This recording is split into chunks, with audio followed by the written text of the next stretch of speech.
জাতিসংঘের ৮০তম অধিবেশনে যোগ দিতে আগামী ২১ সেপ্টেম্বর রাতে যুক্তরাষ্ট্র নিউ ইয়র্কের উদ্দেশ্যে রওনা হবেন প্রধান উপদেষ্টা ডক্টর মোহাম্মদ ইউনূস। এই সফরে তার সঙ্গে থাকবেন ৩ দলের ৪ জন রাজনৈতিক প্রতিনিধি। আজ বুধবার সচিবালয়ে এক ব্রিফিংয়ে এ তথ্য জানান পররাষ্ট্র উপদেষ্টা মোহাম্মদ তৌহিদ হোসেন। প্রধান উপদেষ্টার সঙ্গে সফরসঙ্গী হবেন বিএনপির মহাসচিব মির্জা ফখরুল ইসলাম আলমগীর, বিএনপির ভারপ্রাপ্ত চেয়ারম্যান তারেক রহমানের আন্তর্জাতিক বিষয়ক সম্পাদক হুমায়ুন কবির, বাংলাদেশ জামায়াতে ইসলামীর নায়েবে আমির ডাক্তার আব্দুল্লাহ মোহাম্মদ তাহের এবং এনসিপির আখতার হোসাইন।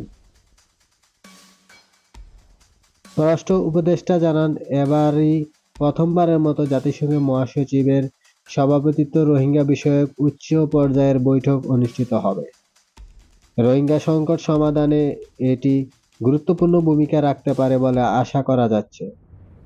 তিনি আরও বলেন, ২৬ সেপ্টেম্বর জাতিসংঘের সাধারণ পরিষদ অধিবেশন দেবেন প্রধান উপদেষ্টা ডক্টর মোহাম্মদ ইউনূস।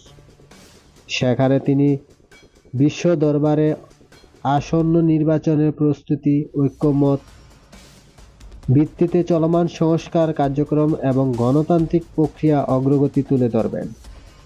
তিনি বলেন, দেশের বিশেষ রাজনৈতিক পরিস্থিতির পরিপ্রেক্ষিতে এবারে প্রধান উপদেষ্টার সফর সঙ্গী হচ্ছেন ৪ জন রাজনৈতিক দলের প্রতিনিধি। উল্লেখ্য, জাতিসংঘের অধিবেশনের শেষে আগামী ২ অক্টোবরে প্রধান উপদেষ্টা দেশে ফিরবেন।